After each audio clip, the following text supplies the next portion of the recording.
All right, everybody. It is time to get to our guest. We're very excited. We're going to welcome staff writer for The Atlantic, author of Twilight of Democracy, which I'm sure sounds more depressing than it actually is. Please welcome Anne Applebaum. Anne, thank you so much for taking the time to join us. Thank you so much for having me. It's a great pleasure. Anne, I was so sorry to hear that democracy is dying and that autocracy is now ascendant. But you've written quite a bit about the perilous nature that we find healthy liberal democracy in. Do you want to expand on that? That's not something that we just saw after January 6th. This has been an ongoing backslide. No, indeed, my book predates January the 6th. Yes. Also, I would put it a little differently. I would say there's an ongoing contest. I'm not predicting the demise of democracy or that it will end, because that's not how history works. We're still in the game.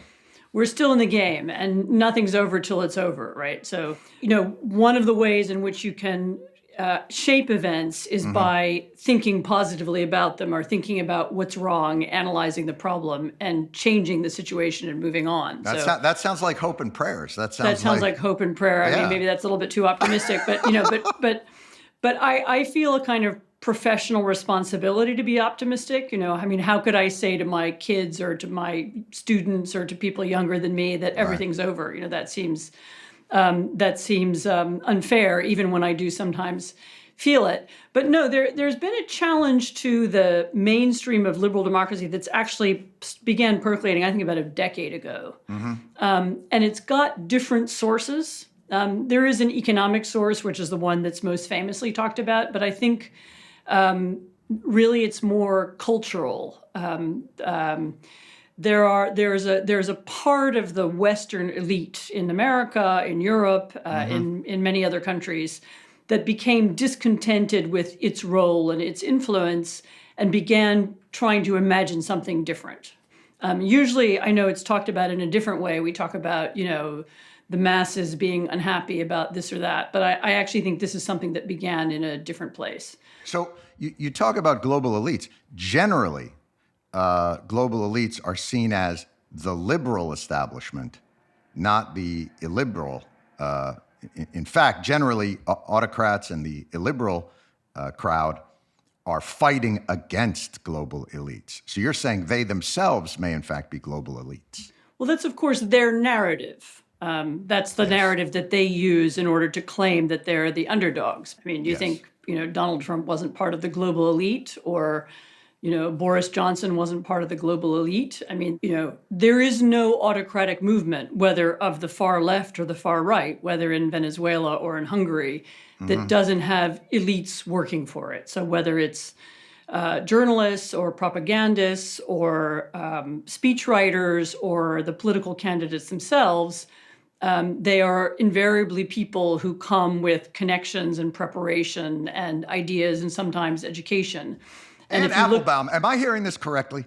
Are you telling me that populism is a scam? Is that what I'm hearing here? that demagogues rule the day no matter what the political movement is? I'm afraid populism is a scam. I don't know how to break it to you at this late day.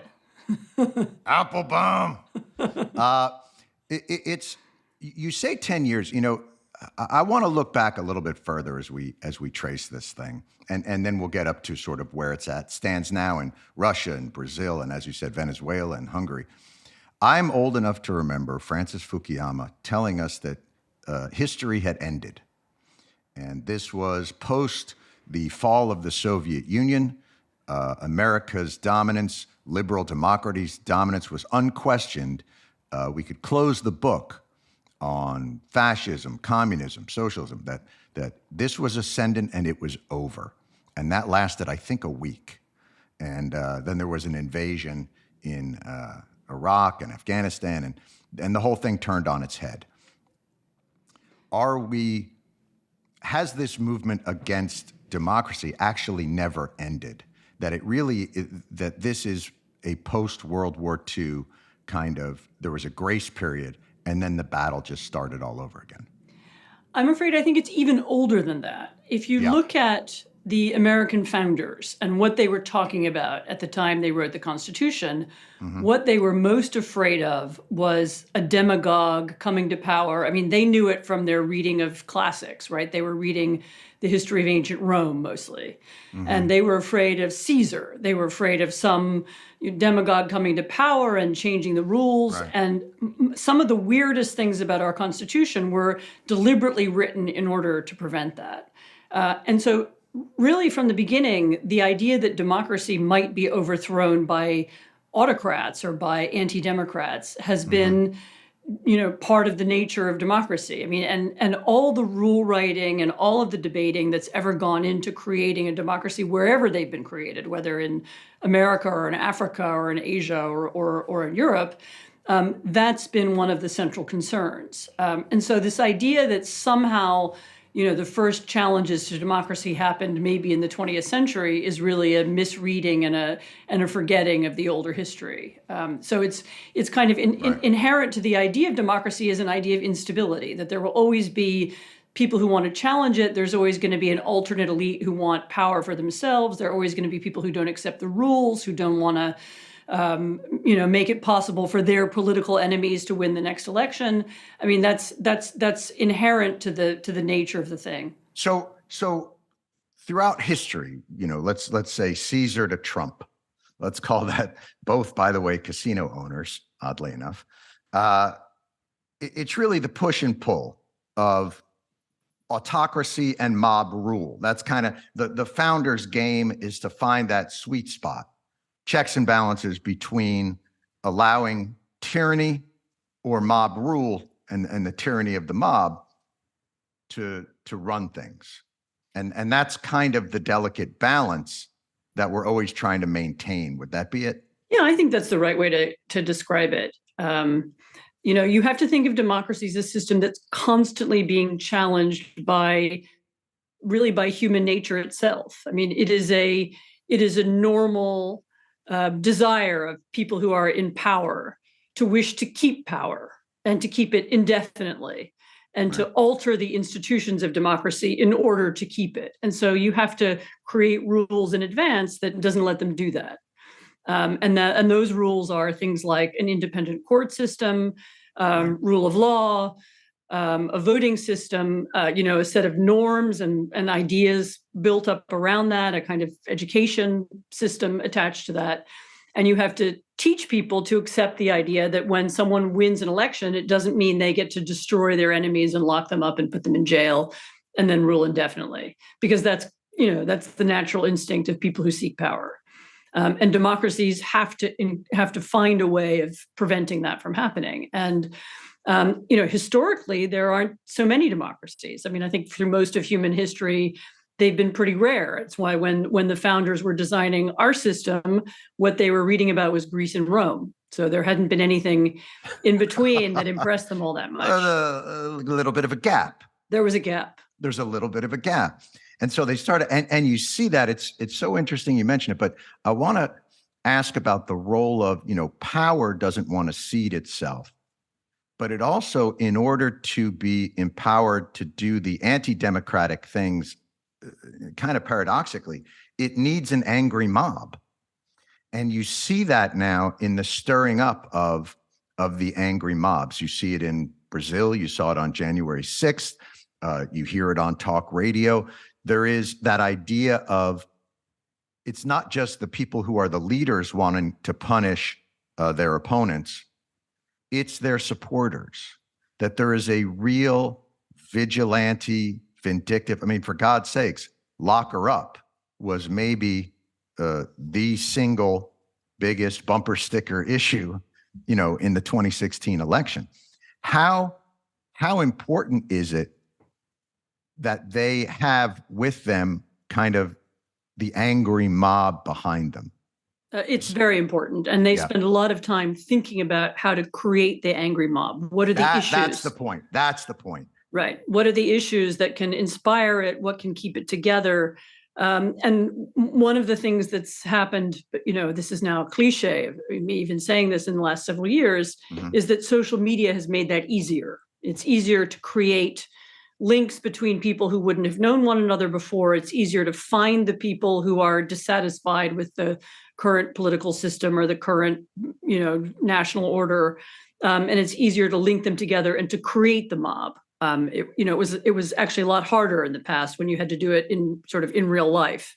Right.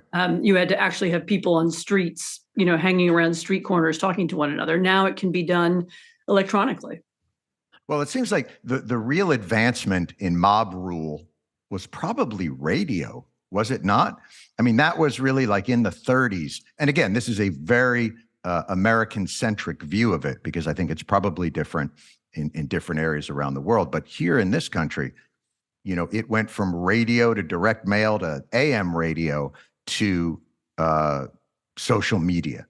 But why is it that these movements, why do their communications, why are they so easily passed and whipped up, whereas the communication of moderation or of a more democratic way has such a difficult time? Lies spread faster than truth. First of all, you're absolutely right about radio. The two people who best understood radio and who instantly saw the possibilities of it at the beginning of the 20th century were Hitler and Stalin. I mean, they were both addicted to radio. They loved radio. Hitler communicated by radio. Stalin was obsessed with radio. I thought you were going to say Wolfman Jack. I thought you were going to say the one who understood it best was Wolfman Jack. And Father Coughlin in this country. I mean, that was... And Father Coughlin in this country. And of course... the responses to radio are also very interesting. So the creation of the BBC was actually an attempt to find a way to use radio for democratic purposes, to use radio to reach different parts of the population, to unite Britain into a single national conversation. I mean, there was a lot of thinking that was done about this at that time. Mm-hmm. I think the main problem is that the demagogues are looking at a different audience. So they're looking at an audience that wants very clear, simple slogans. Mm-hmm. That's bothered by raucous debate and divisive argument, that favors a kind of homogeneous conversation, that wants kind of to simplify the public sphere. Mm-hmm. And they're aiming at that group of people. And as you say, the more nuanced conversation is aiming at a different sort of people. It's not that it doesn't work. It's that it has a different impact. And a different audience. How important is nostalgia in the mix of sort of this more populist radio and rabble rousing? This idea that you had something that was better, that was lost, that is being taken from you. That idea of you are the victims of this new movement. It's hugely important and always mm-hmm. has been in these kinds of movements. I mean, going back to the 18th and 19th century. So the idea that you're losing, that you're falling behind, mm-hmm. that you're falling out of something, and that it can be restored. And their idea of restoration is not just, I have some nostalgia for the past too. I like old buildings and I like old things. I like Charleston Chews, the old candy. Sure. That's right. And what was wrong with Good and Plenty? But their idea is to bring back something, is to use an idea of the past to destroy the present. We're going to wipe away all the ugliness that we see around it, and we're going to substitute something better. And it's absolutely central to almost all populist movements and also to some left-wing movements as well. I think too for me, the important thing to remember is, and I think this is something that sometimes gets overlooked, is that these movements are not spontaneous in any way. They're designed. That there are meetings upon meetings in rooms where these strategies are discussed, designed, deployed, and before we get to that moment in present times, talk a little bit about how these movements, they're never a spontaneous kind of a moment of inspiration leads to this movement. It's not how it appears in Hollywood narratives. It's how it appears in boardrooms, that these are strategies laid out very meticulously. Well, this is why I was talking about elites, because yes, you're absolutely right. So there's a planning process. Mm-hmm. just behind January the 6th, there was a planning process. We're going to bring people together. There's an online conversation. There are people planning what will happen. There are people who think about, in that case, the impact of that day. I mean, there was a goal to that particular riot. It wasn't just people spontaneously gathering at the Capitol. That's right. It was meant to block Mike Pence from certifying Joe Biden's election. So it had a kind of, there was a point to it. And explicitly so. This was the design of not necessarily the whole group, but a portion within that group. Absolutely. I mean, a portion within that group knew that's what it was for. Right. They were this is, you can see it. You can read it in what they were saying. This is why they were saying hang Mike Pence. Mm-hmm. This was their idea. They were there in order to block this. And the planning process included lawyers and constitutional scholars, or right. I don't know, scholar might not be the right word, but people who were thinking very hard about the Constitution and what were the loopholes in the Constitution and right. how could we use our weird electoral college, and its strange regulations, how could we use that to block the Joe Biden presidency? So absolutely, it involved a lot of educated people who were working behind the scenes in order to create that spectacle and in order to make something happen. And so you're right. The idea that it's happened spontaneously is wrong. And actually, a lot of what happens online isn't particularly spontaneous either. I mean, people create campaigns, they create mm-hmm. hashtags, they try to link people together. They work on, how can this particular community be brought into touch with that other particular community, and how can they be made to think the same things? And actually, this can be done for good or for evil. This is just a neutral fact. Right. How do you campaign? How do you, create single ideas? I mean, this is what advertisers do. It's what, political groups of all kinds do. But the idea that a riot is spontaneous is, of course, absurd. But the interesting point there, I thought, especially, is that idea of loopholes.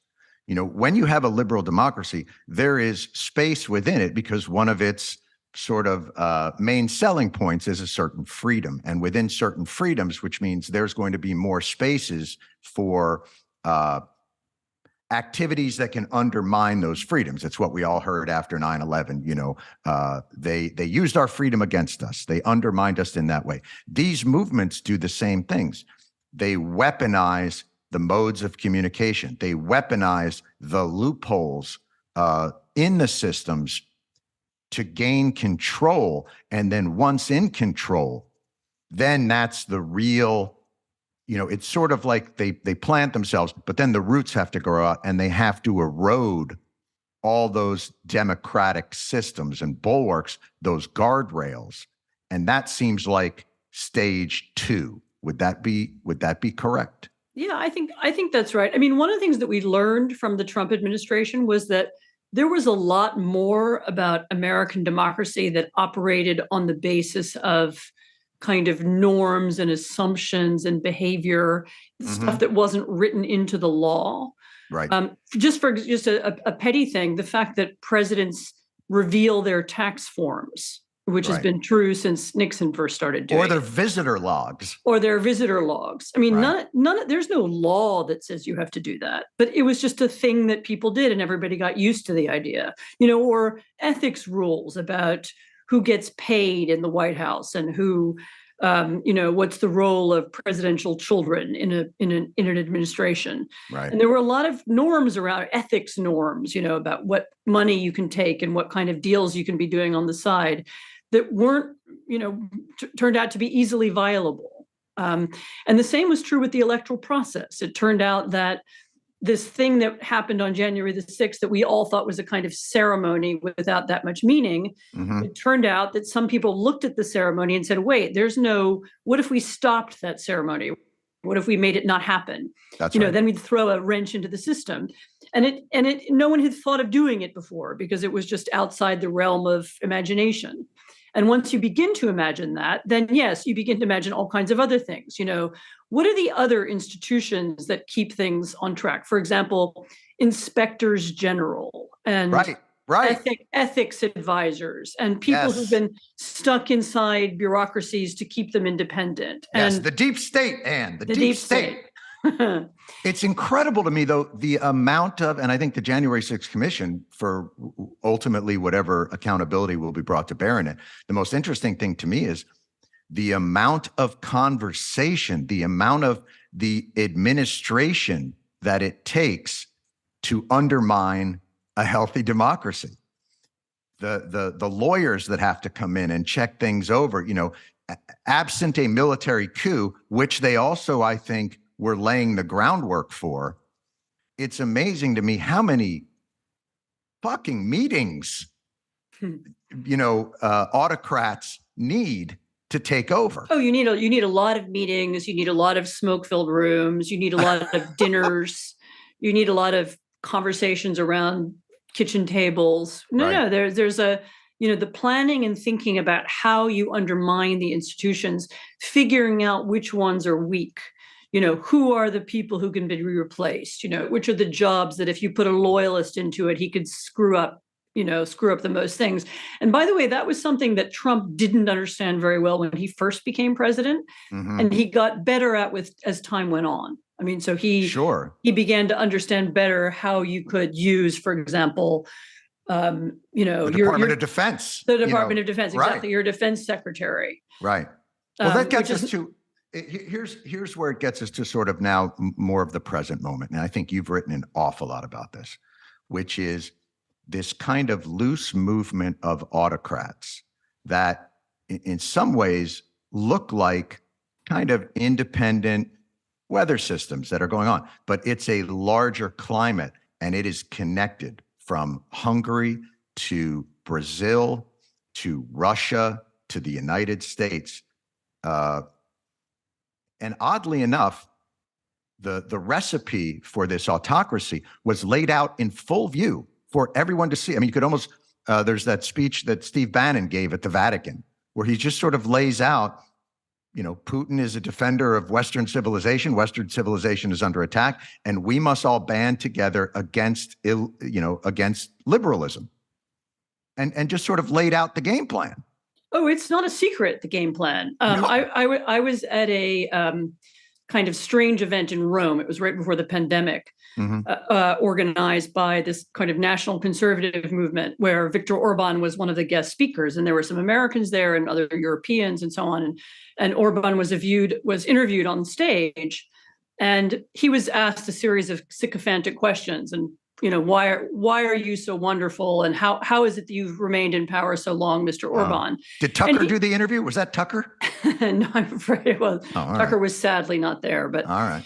And he was how is it that you've remained in power so long? He said, well, it really helps to have no opposition. So if you can eliminate your opposition and make sure they don't have any power, that helps. And the other thing that really helps is to have no journalists who disagree with you. So if you can eliminate the journalists, then you can stay in power longer. And he said it. I was sitting in the back with the other journalists, and we all laughed, but, wasn't that funny? I mean, was there even see, that's the kind of thing that you think when a leader says it, you'd get at least an audible gasp, like the audience realizing that democracy was, backsliding, gasped as they saw the creeping face of fascism coming across. Like, you always think it's going to be more dramatic than it is. No, the audience lapped it up. These were sort of Italians and, Spaniards and Poles and others, and they lapped it up and they said, wow, if we could eliminate our journalists, if we didn't have this constant criticism,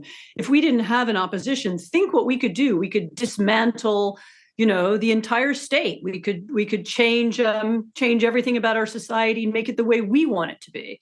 And they thought that was great. But what is the ideology? Is the ideology that connects them, I just don't want to be bothered by journalists and the checks and balances of a democratic system? Or is the ideology more about liberalism itself? Is it more about we are going to protect the conservative view of Christian Western civilization? Is there something that connects these sort of disparate autocrats that's larger than a billionaire power dictators club? So there are different people in that group, and they have different motivations. Sorry to be over nuanced. No, please. Some of them are some of them do believe that, the world has been taken over by a kind of left-wing communist gay ideology, and we need to bring the world back to some traditional way of being, and we need to restore the hierarchy between men and women. And some of them believe we need to restore the hierarchy of race. And some of them say, it's all this immigration has diluted our societies, and we need to bring it back to some, as we've discussed, some previous world that was better and stronger. And we need to be like that. Some people are very interested in money. And one of the other things that happens when you eliminate your journalists and your political opposition and your inspector generals and your ethics councils is that it's a lot easier to steal. And you can steal a lot. And so, for example, in Viktor Orban's Hungary, they steal like crazy, because they can. There's nobody watching them and nobody preventing them. Some of them are interested in power. They just want to be in charge indefinitely, and they don't want to have any opposition in the future. So they want to just take power and then keep it because, it's a more comfortable way to live. So there are different versions of it. Let's break these groups down. Let's talk a little bit about, okay, so let's call it fascism classic. They're against a hierarchy of race and immigration. Which of these sort of modern autocrats is more ideologically aligned with the political aims of these kinds of fascist ideologies or autocrat ideologies, and who is using it more cynically? I'll give you an example. Putin recently gave a speech, it must have been 2 months ago, where he almost mirrored, he talked about there's two Wests. There's a liberal West and an illiberal West, and I'm on the side of the West. We just want to get back to primarily Christian values, patriotism, great culture.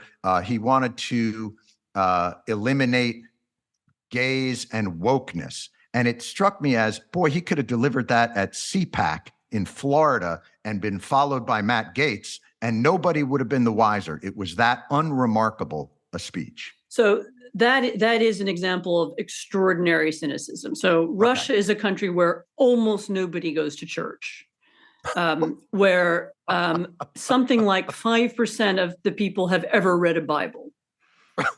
It's also a country which is, I think, officially 11 or 12% Muslim, but might even be higher than that. It's actually a multi-ethnic society with lots of these little Muslim republics in Central Asia and Chechnya and so on. Right. One part of Russia, which is Chechnya, is actually run by Sharia law. So the idea that Russia is, some kind of defender of Western Christian civilization is absurd.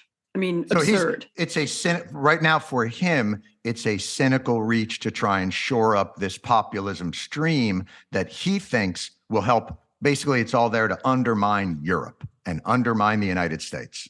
Yeah, his goal is to undermine the European Union, make it fall apart, make NATO fall apart, get Americans to leave Europe, get Americans out of the world, and make the world safe for Russian corruption. So, and he sees that he can, by talking about this, whatever traditional values, he sees that he can win some allies onto his side, some political leaders in the West. Total cynicism. Do you feel the same way about Orban? Is that cynicism as well? Is he trying to be Putin light, or is there more of a belief system behind this? I think in his case, it's cynicism as well. I mean, Orban discovered Christianity very late. He realized that it was good for him. Yes. He started, Trump as well, from what I understand. I wasn't aware that Trump had discovered Christianity. Oh, I think he's got his favorite book. Besides Art of the Deal, I think the Bible might be his second favorite book. And then you've got the link there from those guys into South America through Bolsonaro. I mean, guys from MAGA world, it's this incredibly weird confluence of MAGA world and Putin and Orban and Bolsonaro, and they're all texting each other. Insane. Yes, they are. So one of the interesting things about nationalism is that nationalists didn't used to be able to work together, almost by definition, because if you're a nationalist, then, you hate everybody who's not you, right? And so, Italian and Austrian nationalists couldn't talk to one another because they had border conflicts. What happened in the last several years was that the sort of international, sort of Autocracy International found a set of issues that they could share. And the issues were in Europe, it's mostly to do with immigration, but in the sort of South America, Southern Europe link, it is often to do with feminism, gays, these kind of fake, traditional causes. Right. That they don't really care about it to a large extent. Some people might care about them, and some of their followers probably care about them.